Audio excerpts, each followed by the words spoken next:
In this lesson, we'll animate the neck and head. So let's start.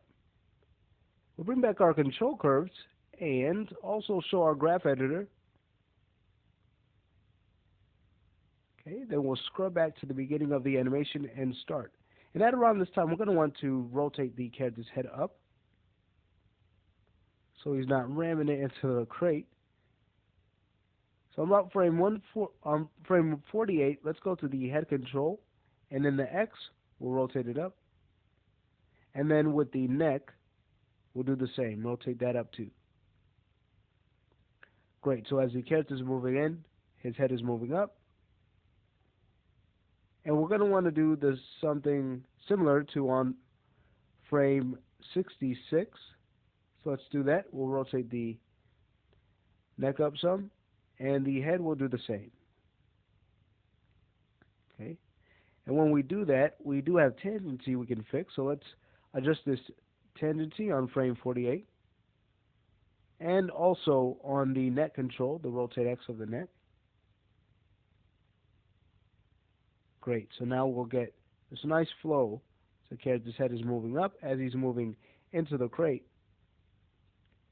And then to show more strain, to have the head reflect more strain, what we're going to do is as he's pushing forward, on about frame 104, we're going to want to rotate the head down in the X.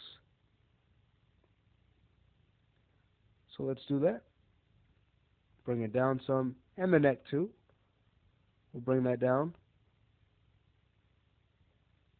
Not much at all.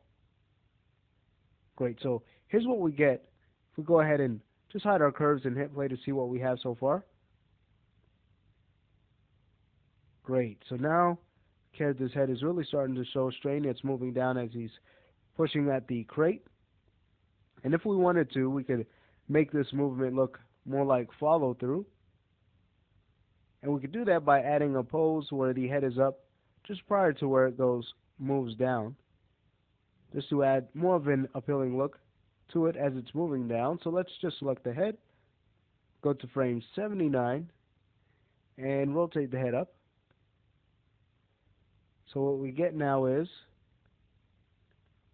a nice feeling of follow through as the head's moving down, and we could check that out by hitting play. Great.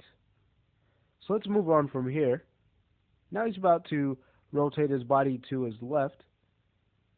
So before that, we're going to want keys on frame 123 of our character's head, in the X, and also in the Y, because we're about to rotate that. As he's rotating to his left, his head's actually going to rotate more towards the camera. And we'll do the same thing for the neck. We'll go there, and we'll not only key the rotate X and Y, but also the Z. Okay, we'll be keying all of those for the neck. So let's key them all on 123. Okay, and can check out our curves. So those are pretty much our first for the rotate Y and Z for the neck.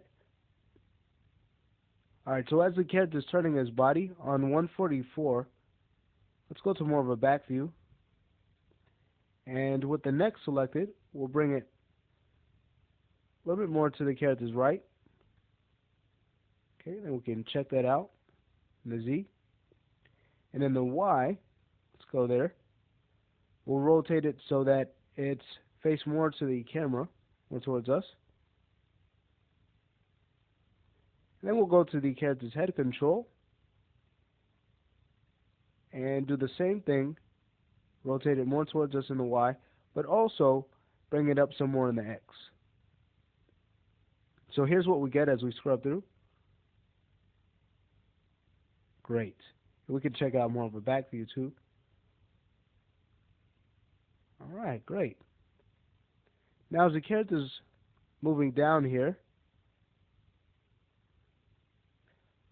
about frame 156, let's make a few adjustments here. Bringing the head up in the X.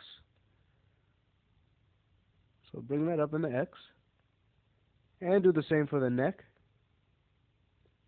With that selected on 156, let's bring up the neck.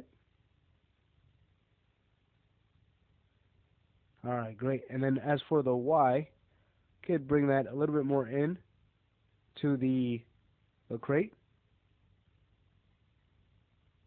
All right, great. And then as we move past this, what's going to happen is the rotate Z of the neck, we're going to want that to move where it's a little bit straighter up, okay, closer to its default of 0. So on frame 163, we'll just go to the rotate Z and move it up. And here's the movement we get when we do. Great. Okay, so our head movement is really coming along.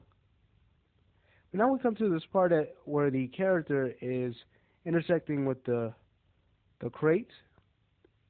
And if we also notice how his knee is doing the same thing to it's intersecting. So we need to fix our center of gravity here. So let's do that. We'll start with the translate Z. And on about 162, let's go there and translate the character back in the Z sum. Okay, then we have tangent C we can fix on 162 and 156. Then also on 156, let's go ahead and take this key and move it down so his knee is not intersecting. Okay, I think we could bring these two keys down some more too. Alright, great. But we do want the character moving in a little bit closer to the crate. So what we can do is animate the rotate X on about frame 161. So let's go there, go to the rotate X of the center of gravity and rotate the character a little bit closer into the crate. Then we'll fix the tangency. Okay. And we'll also want to go ahead and delay this key that's on frames 166. Okay, just to offset it a couple more frames so this pose isn't coming in that fast. So we'll just take this key on frame 166 and move it down a couple of frames to the right. So it now lies on 168. Great. Okay, now I think we could even adjust our translate Y. Let's go there, and at about frame, let's see, 167, as the character's moving up, let's have him translate up a little bit more here. And we'll fix our tangency. Okay, notice we're getting this weird bend from frames 158 all the way to 167. So we can just select this key on 158, break the tangency, give it weighted tangency, and fix the right half. So we get a smooth flow as the character is rising. Great. Okay, now notice that the arm here is locking up, the right arm. So what we'll do is stop the lesson here, and in the next lesson we'll go ahead and finish up this section to wrap up the animation of the head.